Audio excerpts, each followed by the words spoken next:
ESGLS라는 회사에서 지금 그 물류 빅데이터 분석을 지금 3년째 하고 있습니다. 저희가 과학기술정보통신부 산하의 그 니아라고 있습니다. 그 니아 거기에서 이제 데이터댐, 산업형식 데이터댐을 저희가 같이 구축하고 거기다가 우리 물류 빅데이터를 표준화시켜서 제공하고 있고 실제 데이터 판매까지도 하고 있습니다. 그래서 이제 하다 보니까 이제 저희가 이제 물류 쪽에 좀 특화된 빅데이터 분석을 할 수 있어서 오늘 소개드리고자 합니다. 빅데이터를 하기 위해서는 어쨌든 디지털 트랜스포메이션이라는 게 굉장히 중요하죠. 그래서 DT적인 전환이 준비가 되어 있지 않으면 특히 물류 같은 경우는 뭐 WMS, TMS, OMS 그런 그 물류 삼형제 솔루션을 기반으로 해서 외부 데이터랑 결합하는 그런 기반 인프라 솔루션들이 나름 구축이 되어져 있어야 되고 그다음에 이제 데이터들을 그런 것들을 흩어져 있는 걸 좀 모아서 데이터 웨어하우스라든가 데이터 마트라든가 이런 것들이 좀 기반이 되어져 있을 때 디지털 이 트랜스포메이션이 의미가 있다라고 생각을 하고 있고요. 특히 이제 물류 담당자들, 특히 물류센터에 현업에 계신 분들은 지금 현재 물류 서비스에 대해서 잘하고 있는지 못하고 있는지를 잘 몰라요. 경험에 의해서만 다들 판단들을 하시고 실제 데이터 기반의 사실 기반의 팩터 기반의 어떤 센터 오퍼레이션이라든가 이런 것들은 몇 개의 제품이 들어왔고 몇 개의 제품이 나갔다. 입출고에 대한 그런 개념으로만 관리를 하시니까 지금 잘하고 있는지 못하고 있는지 한 그런 트레이스 인덱싱에 대한 지수를 가지고 있지 않다라는 것이죠. 근데 반대로 C레벨에 계시는 분들은 그런 것들을 또 제일 원하시죠.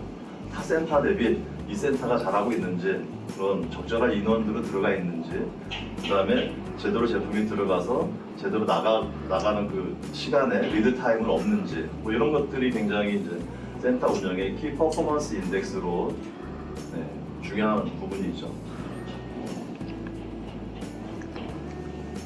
그러려면 저희가 이제 물류 빅데이터를 분석하기 위해서는 이제 비즈니스 인텔리전스 툴도 중요하지만 중요한 게 이제 데이터의 품질이 굉장히 중요하죠. 직접 분석을 해보신 분들은 아실 겁니다. 그러니까 우리가 어떤 요리를 할 때 그런 얘기 많이 하지 않습니까? 좋은 재료를 갖고 신선한 재료를 가지고 칼질을 잘 해야 이게 데이터의 그 레시피대로 그 분석을 할 수 있는 기본 재료들을 준비할 수 있는데 이런 데이터의 품질, 그 다음에 데이터 중에서 이제 쓰레기 데이터라든가 어떤 문제가 발생하는 데이터들을 좀 처리하고 내가 지금 알고자 하는 것들에 대해서 원인을 분석할 수 있는 형태로 어떤 그 데이터를 가공할 수 있는 이 두 가지 영역이 빅데이터 분석의 어떤 BI 업무에도 마찬가지지만 70~80%는 이쪽에서 작업이 많이 이루어지고 있어요. 이게 제대로 안 이루어지고 나면은 데이터 그 분석이라든가 어떤 의미 있는 인사이트를 도출하는 게 쓰레기 데이터에 기반해서 한 거기 때문에 의미가 없는 거죠. 그래서 저희들이 한 3년 해보니까 그런 것들을 좀 알게 됐습니다. 특히 이제 물류 빅데이터 같은 경우는 실제 물류센터의 실무자들이 가장 어려운 업무가 뭐냐면 재고 보관, 그 다음에 재고 관리, 그 다음에 물류비 절감, 그 다음에 이것들을 잘하기 위해서 서비스 품질을 향상하고 싶은데 이게 진짜 물류센터의 실무자들은 제일 어려운 업무다. 이 부분을 어떻게 개선해야 될지를 다들 답답해 하십니다. 그래서 그런 것들을 좀 진단을 해보자 그러면 그래서 저희가 이제 진단을 한 사례를 가지고 소개를 드리겠습니다. 그리고 지금 현재 오뚜기 OLS 같은 경우는 굉장히 ERP 시스템도 구축하고 이제 잘 많은 것들을 투자를 하셨더라고요. 벌써 공진하고 하셔가지고. 근데 이제 다른 회사들, 다른 타 물류 업체들은 거의 디지털 전환이라든가 이 DW에 손을 못 대고 있는데 RDS를 통해서 오뚜기는 굉장히 오뚜기로 많이 진보되어 있는 상황인 것 같습니다. 저희가 빅데이터 플랫폼에 저희는 콘이라고 이름을 붙였습니다. 클라우드 로지스틱스 리노베이션의 약자인데 가장 중요한 거는 물류 데이터 세트를 저희가 이제 표준화시켜서 이런 기준을 가지고 빅데이터를 분석을 하면 뭐랄까요 비즈니스 메타 데이터를 구성하는 어떤 기준을 제시했기 때문에 물류에 계신 분들이 좀 접근하기 편하시죠. 그래서 그런 부분들을 저희가 준비를 해서 지금 하고 있습니다. 근데 빅데이터 구축하면 어떤 시스템적인 활용이 이제 굉장히 잘 될 거죠. WMS, TMS, OMS를 통해서 외부 데이터와 연동을 해서 만약에 오뚜기 같은 경우는 식품이 위주이지만 어떤 이런 패딩 같은 패션 어페럴 같은 경우는 뭐 전년도 데이터, 출고 데이터 중에서 WMS를 보니까 패딩, 롱패딩이 굉장히 많이 나왔어요, 겨울에. 그래서 올해도 또 많이 나갈 거라고 이제 재고를 많이 준비해놨는데 이상하게 또 날씨가 더워서 다 그냥 체화되고 불용적으로 쌓이는 그런 것들은 날씨 데이터를 통해서 이제 포캐스팅을 하는 그런 것들이 필요하겠죠. 그런 것들을 할 수 있는 그 지표를 제시해서 어떤 의사결정을 할 수 있는 부분들은 이제 빅데이터. 이런 부분들은 뭐 다들 아실 거라고 생각드리고요. 그럼 실제 물류 현장에서 빅데이터 분석을 해서 1단계 데이터 수집과 품질 관리를 어떻게 하면 좋을까? 여기부터가 사실 막막합니다. 반복적입니다, 작업 자체가.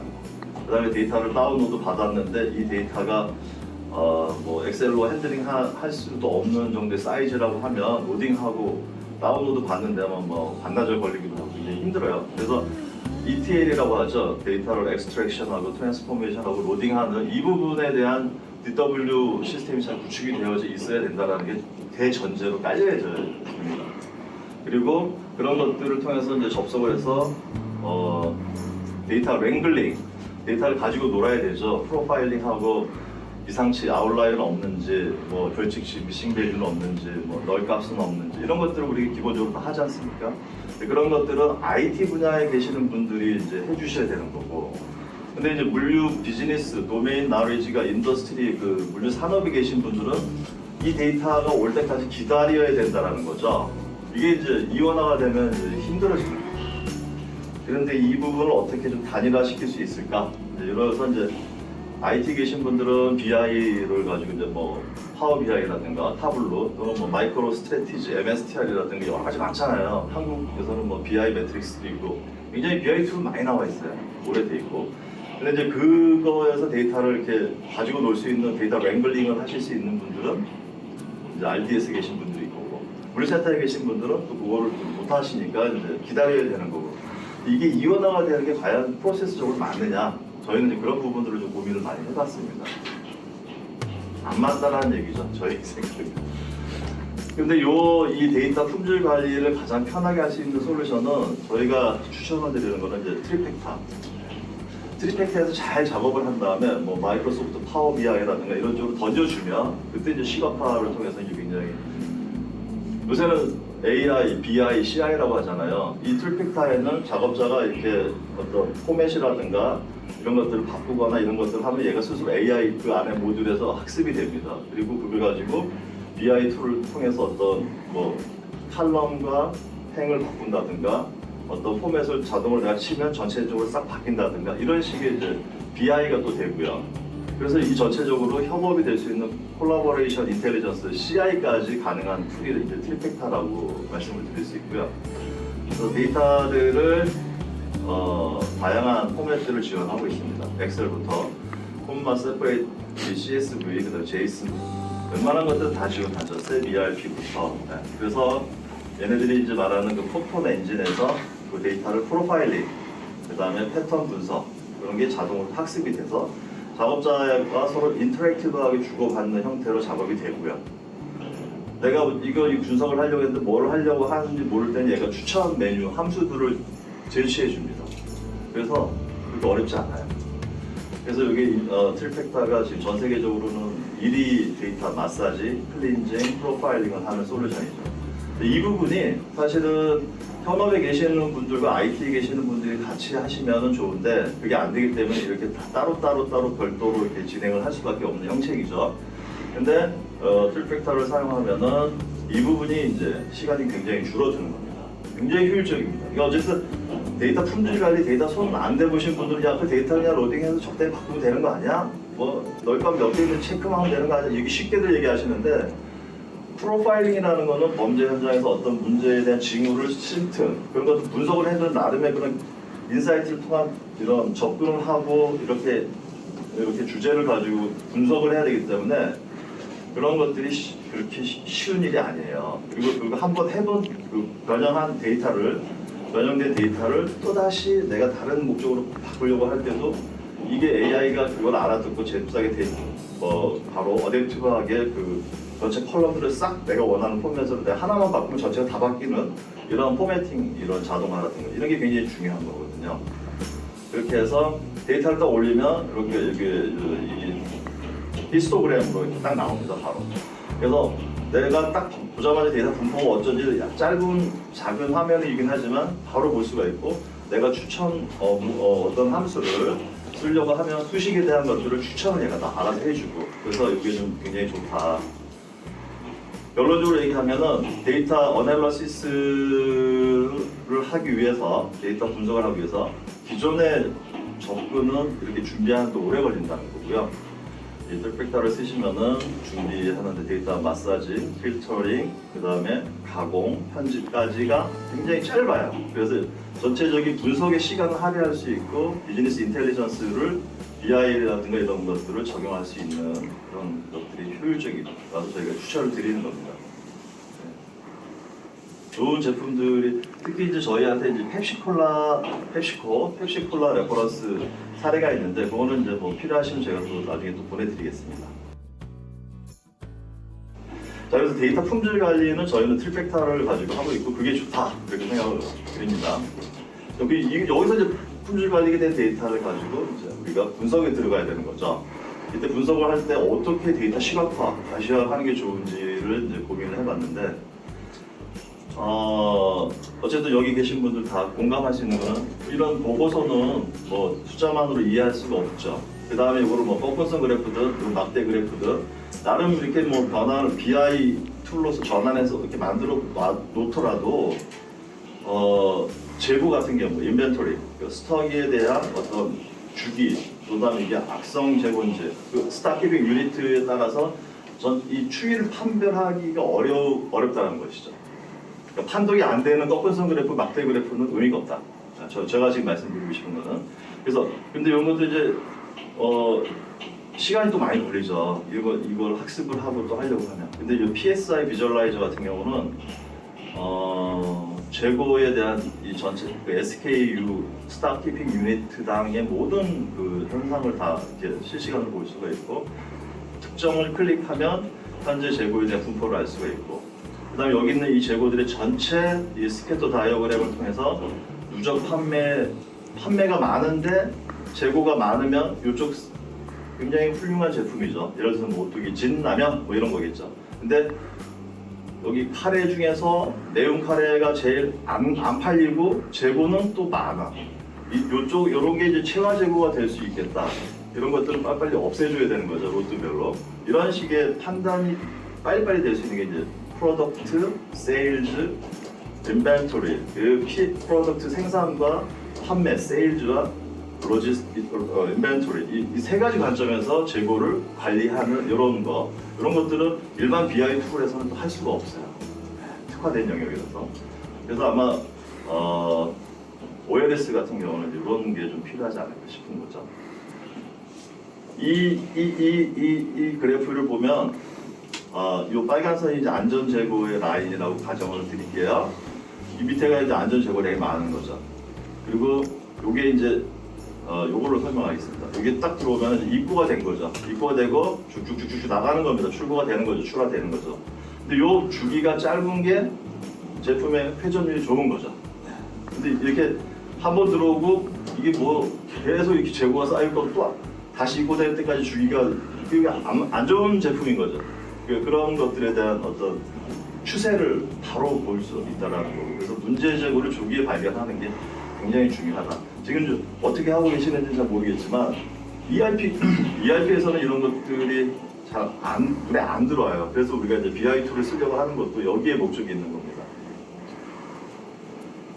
네, 그래서 이 과잉 재고와 이 결품, 쇼티지가 나면 또 판매를 못 하지 않습니까? 그러면은 결국은 비즈니스 어퍼튜니티가 또 떨어지고, 그것은 매출 전환율을 또 갉아먹는 나쁜 거죠. 그래서 이런 것들을 적정하게 유지할 수 있게끔 디맨드에 대한 포캐스팅을 하는 것들이 굉장히 중요한 것입니다. 그래서 그 다음에 이제 A라는 센터의 재고 하나, 그 다음에 B라는 센터, C라는 어떻게도 전국에 뭐 메인 허브 센터 2개인가, 그 다음에 이 거점 센터도 많이 있지 않습니까? 10몇 개. 그 다음에 차도 뭐 1000대가 이렇게 움직여서 수송 배송하시는 걸로 알고 있는데, 센터별로 재고 운영 현황을 좀 알고 싶은 거죠. 그리고 재고를 이렇게 좀 잘 운영하는 센터가 있고, 재고를 이렇게 못 운영하는 센터들이 있으면 그때 서로 이거 제품이라든가 이런 것들을 좀 이렇게 밸런싱을 맞춰줄 수 있는 그런 인사이트를 또 C레벨에게 제시해 줄 수 있는 거죠. 그래서 이제 물류가 생산을 거꾸로 이제 리드해 줄 수 있는, 그렇게 되는, 거꾸로. 옛날에는 생산이 물류를 이렇게 했잖아요. 그 생산 원가에 물류비 뭐 12%다 담아서 다 녹였는데, 지금은 이제 거꾸로 물류가 생산을 포커싱하는 이런 그런 현상인 겁니다.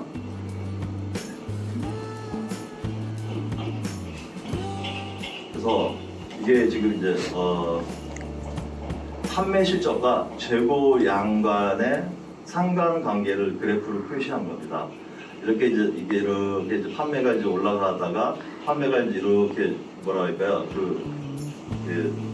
잘 안 팔릴 때, 판매가 둔화될 때 적정 재고를 높이 가져가지 말고 낮게 가져가지, 그런 밸런싱을 해라. 이런 것들이 이제 정보 공유가 빨리 돼야 이제 의사결정에 도움이 된다라는 것을 말씀드립니다. 특히 여기 이제 일본의 식품회사 매출 2조 되는 회사의 사례인데요. 큐슈, 오사카, 시츠오카 이 세 개의 지역에 물류센터가 있습니다. 여기 보시면은 요 그래프 상에 요 하얀 선, 파란 선, 요게 적정 재고예요. 적정 재고량이 좀 적어요. 그런데도 수요에 대한 어떤 디맨드 포캐스팅을 대응할 수 있을 정도로 재고를 가져가고 아주 탄력적으로 잘하고 있는 거죠. 그런데 오사카에 있는 센터는 재고 한 번 들어오면 안 나가는 거죠. 그래서 이게 또 이 로트 사이즈가 너무 크고, 이런 센터 운영은 안 좋은 거고, 여기 또 이 재고량이 너무 많은 거죠. 이거는 높은 수준으로. 그래서 이런 노우굿. 그래서 여러 센터들 간의 운영의 노하우를 통해서 정책들을, 재고 정책들을 빅데이터 인텔리전스를 가지고 해보실 수 있는 겁니다. 자, 그러면은 이제 데이터 품질 관리를 했고, 그 다음에 시각화를 통해서 나름의 어떤 BI, 비즈니스 인텔리전스를 이제 우리가 갖고 있는 거죠. 그 다음에 해야 될 상태는 뭡니까? 이거 가지고는 안 된다는 거죠. 아까 말씀드렸던 날씨 같은 거, 그 다음에 지금 네이버 키워드 검색어, 그 다음에 뭐 시즌별로 뭔가 유행, 어떤 이런 것들이 사실은 빅데이터의 의미가 있는 거지, 지금 뭐 ERP 시스템에 나오는 데이터를 뭐 다시 보는 게 빅데이터가 아닌 거죠. 이거는 DW에서 다 하면 됩니다. 그런데 외부 요인하려면 이런 것들이 이제 해야 되는 거죠.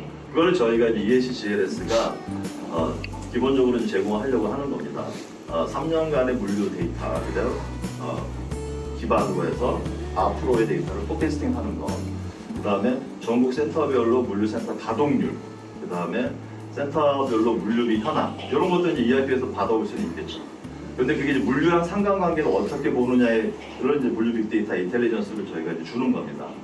그 다음에 이제 ABC 분석기 로케이션 이런 것들을 굉장히 중요하게 다루고 있고요.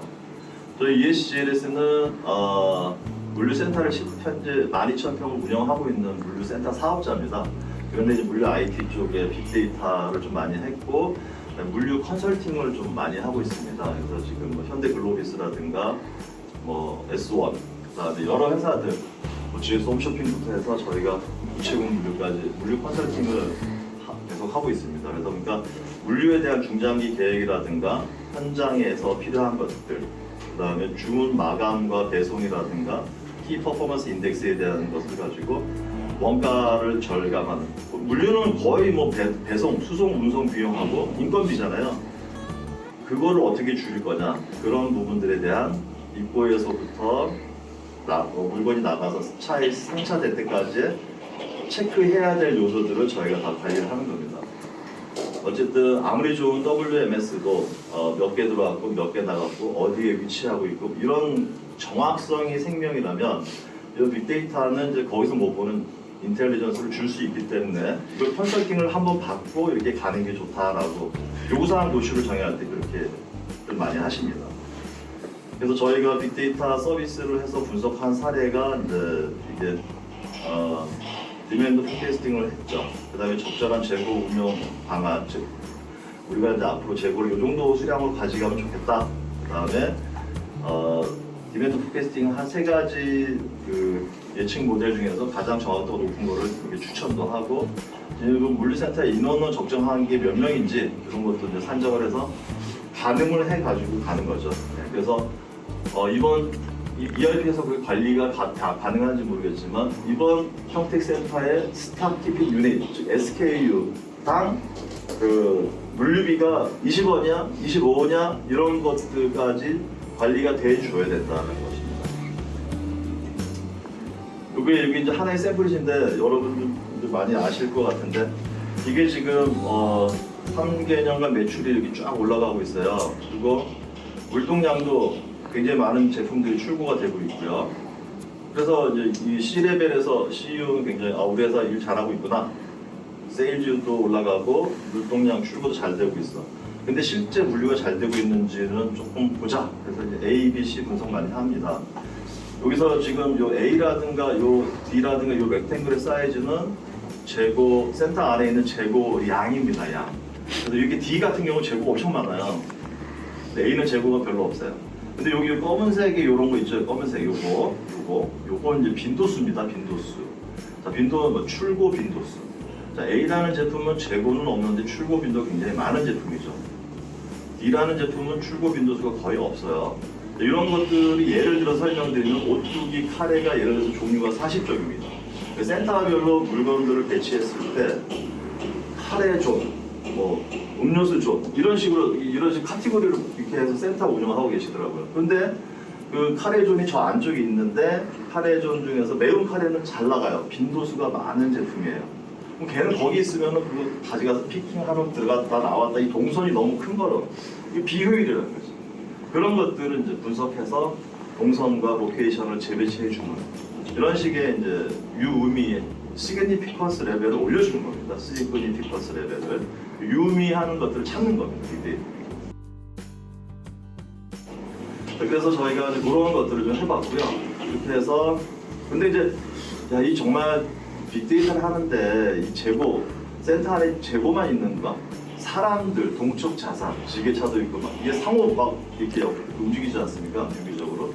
그러면 결국은 작업자들에 대한 그 작업 양에 대한 업무는 단위 면적당, 그러니까 피킹 존당, 뭐 출고 존당, 존 그 영역별로 제대로 사람들이 제대로 배치가 되고 있는 건지, 뭐 이런 것들도 이제 데이터 지수화시켜서 어떤 특정 센터에서 특정 출고량이 발생했을 때 몇 명이 이걸 하는 게 정확한 건지를 좀 판단할 수 있는 지수를 만들어낼 수 있는 거죠. 그래서 지금은 피킹 센터에서 지금 PDA로 작업, 피킹 리스트 하고 계실 거라고 믿는데, 그 위치 어디 가서 이거 꺼내와라라고 하는 이 위치가 나오는 것들은 지금 없으실 거예요. 근데 저희는 그걸 이제 만들었습니다. 그래서 그렇게 해가지고 작업자가 거기 가서 이걸 꺼내오는, 작업자의 최적 동선을 추천해주는, 그렇게. 근데 요게 생산 그 뭐랄까요? 피킹존은 엄청나게 바쁜데, 저기 출고존은 병목 현상이 생겨서 피킹존이 바쁜데 출고존으로 나가는 제품들이 제대로 못 나가고 바틀렉이 걸려가지고 뭐 그럴 경우를 가정해 보는 겁니다. 그럴 수 있잖아요. 그럼 이제 뒤에 이제 차들이 쫙 대기하고 있고, 그러면 전체적인 물류 비용이 이게 채찍 효과에 의해서 엄청나게 많이 발생하는 그런 악순환이 되는 거죠. 자, 그러면 언제 그런 일이 자꾸 생기는지를 우리가 이 작업자하고 출고 일수하고 출고량하고 세 가지를 가지고 상관관계를 가지고 뽑아볼 수 있는 겁니다. 물류는 과학이에요. 거의 그렇게 보시면 될 것 같습니다. 그런데 이제 요거를 하면서 추가적으로 이제 센터의 무슨 중대재해법 때문에 작업자들 안정이 굉장히 중요한 이슈라서, 작업자들에게 이제 3시간 이상 일하면 좀 쉬라고 하고, 기계차가 오면 안전하게 좀 경고를 준다든가 이런 것들이 굉장히 중요합니다. 물류에서. 빅데이터에서 그런 것들을 예지 보전해 줄 수 있는, 그런 추론을 해줄 수 있다면 굉장히 좋은, 그게 아마 RDS가 이제 그런 사례를 하나 만드시면 많은 기업들이 다 따라오겠죠. 이런 식으로 빅데이터를 하는구나. 단순하게 재고만 인텔리전스를 보는 게 아니라 콜라보레이션 인텔리전스, CI, 그러니까 AI적인 것들은 데이터 기반으로 처리할 때 하시는 거고, 비즈니스 인텔리전스는 이제 사업적인 부분을 이제 제품 이거 보는 거지만, 이런 콜라보레이션 인텔리전스까지 가져가자, 그런 게 저희 이제 말씀드리는 겁니다. 그렇게 되면은 전체 이 센터는 관제가 되는 거죠, 관제가. 그래서 작업자 위치라든가 이런 것들이 관제가 되고 WMS라든가 ERP랑 연동을 해서 이력 데이터들을 같이 해서 불필요한 비용을 절감. 여기까지가 이제 물류에서 할 수 있는 빅데이터 최고봉이다. 그 안에 필요한 비즈니스 인텔리전스 툴이 들어가고 뭐 이런 것들이 들어가야 될 것이라고 생각합니다. 네, 요게 이제 빅데이터를 저희가 1년, 2년 해보면서 깨달았고 좌충우돌을 해봤던 경험을 좀 요약을 해서 말씀드렸던 거고요. 이게 쉽지가 않더라고요. 데이터 품질이 아니니까. 해보면 정말 제일 오래 걸리고. 그리고 이제 디맨드 포캐스팅에 대한 빅데이터 분석 사례를 저희가 센터 운영 사례를 하나 해서 좀 말씀드리겠습니다. 센터에서 가장 많은 비용, 코스트가 발생하는 것은 이제 인건비입니다. 차는 센터 밖이라서 뺍니다. 수송비, 배송비는. 근데 이 인건비를 줄일 수 있는 게 물류센터의 경쟁력이라는 것이죠. 제품을 또 잘 넣고 빼고 하고. 그래서 이것들을 결합해서 좀 저희가 빅데이터 분석을 좀 해봤습니다. 리드타임하고 이 쇼티지는 센터 운영에서 굉장히 있으면 안 되는 것입니다. 리드타임 혹시 딱 모르시는 분도 있을까봐 주문을 했는데 제품이 나오는데 이틀 걸려 출고되는데 그러면은 안 되잖아요. 요즘에 새벽 배송도 정시에 막 이렇게 갖다 주니까 이게 구매가 막 올라가는데 이게 리드타임 발생하면 안 되는 거예요. 판매 기회가 줄어들고 고객은 파주를 외면하게 되는 거죠. 어떻게 식품에 대해서 외면하게 되겠죠. 이런 식의 생각, 이런 것들이 안. 그다음에 이제 제품이 너무 또 재고를 조금 가지고 보유량이 적으면 갑자기 많은 제품이 팔렸을 때 제품이 품절이 생기는 것들에 대한 대응. 그래서 디맨드 포캐스팅에서 리드 타임을 줄이고 쇼티지를 안 발생하게 하는 적정 재고의 산출은 매우 중요한 겁니다. 이게 돼야 물류가 생산을 이길 수 있다. 뭐 이런 얘기도 하고 그러더라고요. 실제 사례가 이게 글로벌 나이키 같은 그 패션 회사입니다. 2016년 데이터부터 2020년 데이터까지 총 54개월인가요? 네, 이 정도의 데이터를 분석을 했습니다. 전체 열개 수는 320만 건, 행개수는 54개. 그 다음에 데이터의 종류는 출고, 건별 정보를 가지고 있고요. 이 회사는 이커머스라든가 이런 것보다는 본사 딱 제품을 여기 물류센터 12,000평에다가 보관하고 있다가 전국의 570개 매장에 주문이라든가 이때 쭉쭉쭉 보내주는 이런 물류 업무였습니다. 그런데 이 데이터를 저희가 받아서 분석을 했을 때 3월달, 2월달에 일부 데이터가 소실되었습니다. 그래서 저희가 이거를 분석 기간에 제외했고 그 다음에 8월부터 10월까지는 또 데이터가 너무 이게 튀는 아웃라이어 같은 게 있어서 또 제외했습니다. 그러니까 이런 데이터에 한계가 있을 때 이런 것들을 빼야 되는 것이죠. 그리고 그 다음에 일별 데이터가 너무 변동성이 너무 크다 보니까 이 데이터의 그 정상성, 스테이셔너리가 떨어집니다. 그래서 저희가 일별 데이터 분석을 하는 건 의미가 없겠다. 월별로 분석하고 월별로 포캐스팅 하자라고 저희가 이제 가정을 해서 이제 분석을 한 사례죠. 자, 그런데 그렇게 어떤 자기만의 프로파일링을 지금 한 겁니다. 여기까지가. 그러면 이 프로파일링을 한 거 가지고 이제 손을 봐야죠. 랭글링을 해야 됩니다. 편집하고 가공을 해야 되는데 주문 건별 리드 타임. 주문이 들어왔을 때 각각의 리드 타임을 저희가 다 계산을 했어요. 그래서 주문 일자, 그다음에 출고 일자들을 제품별로 다 있을 거 아닙니까? 그걸 다 계산했습니다. 데이터 가공을 일단 한 거죠, 저희가. 그 다음에 월별 주문량부터 주문 건수 여기서 쭉 해서 분석을 했고요. 그래서 이 변수 위주로 저희가 칼럼을 재구성했습니다. 주문 일자, 출고 일자, 주문 수량, 출고 수량, 그다음에 품목 이런 거 가지고 저희가 가공을 한 레시피라고 하지 않습니까? 이걸 가지고 이제 비즈니스 인텔리전스하게 돌려보는 겁니다. 그래서 리드타임 발생 횟수도 또 집계를 했고요. 리드타임도 산출했습니다. 리드타임 하루 걸리는 것도 있고 이틀 걸리는 것도 있고 이런 것도 다 분류를 해야 됩니다. 그래서 리드타임을 계산해서 주문 충족률을 오더에 대한 이행에 대한 것들을 얼마만큼 잘하고 있는지를 계산을 하고 미완료 주문들에 대한 품절도 계산해서 현재 상태의 센터의 에지지를 판단을 합니다. 기본적으로 이제 BI를 통해서 돌려봤더니 우먼 여자 워킹화가 주문 수량이 제일 많았어요. 13%의 주문, 전체 주문량의 13%를 차지하고 있더라고요. 근데 월별 주문량을 지금 말씀드리는 겁니다. 그게 이제 그 중에 전체 또 105개 품목 중에서 8개 품목, 2대8 법칙이라고 보시면 되겠네요. 그래서 전체 주문 50%. 잘 팔리는 제품이 이제 이 정도 되는구나. 이게 판단 들어간 거죠, 저희가. 자, 그러면은 그럼 주문 건수는 51개월 전체 주문 건수 320만 건 중에서 월별 평균 주문 건수는 6만 3천 건. 근데 이 주문 건수도 이게 변동폭이 커요. 그러다 보니까 이제 그 센터 운영에 적절 인력을 이제 적용 몇 명이 해야 될지를 좀 이렇게 좀 낭비적인 요소가 있을 것이다. 즉 평균 주문 건수가 여기 6만 3천 빨간 줄이면 이 나머지들은 남는 인력인 거죠. 그런 것들이 이제 낭비적인 인력 낭비 요소가 분명히 발생하고 있구나라는 걸 우리가 효능을 빅데이터 분석을 통해서 알 수 있는 거죠.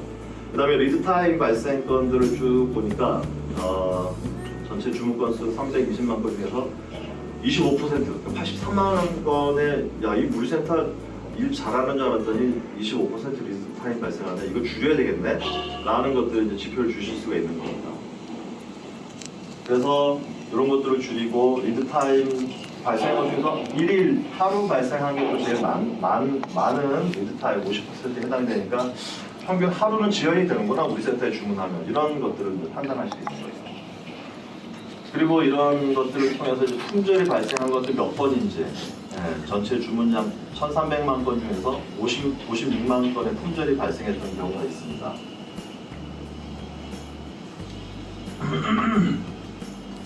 이 품절이 발생을 하면 9.3% 발생했는데 이거 매출 전환율을 여기는 50% 잡았는데 100%라고 잡으면은 거의 10%의 매출 기회를 잃은 거예요.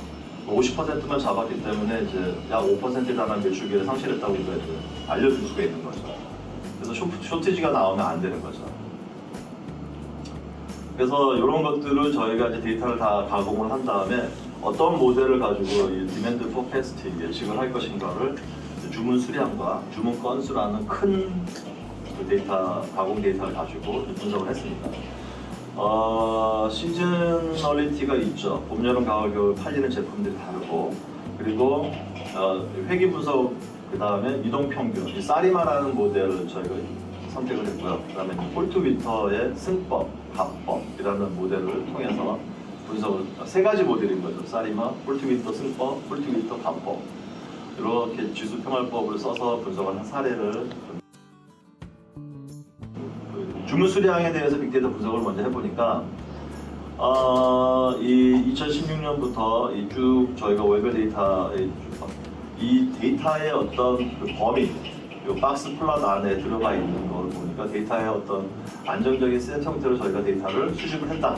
빅데이터 분석을 해도 이 데이터는 의미 있는 데이터를 내놓을 수 있겠다. 뭐 이런 것들을 판단하는 거죠.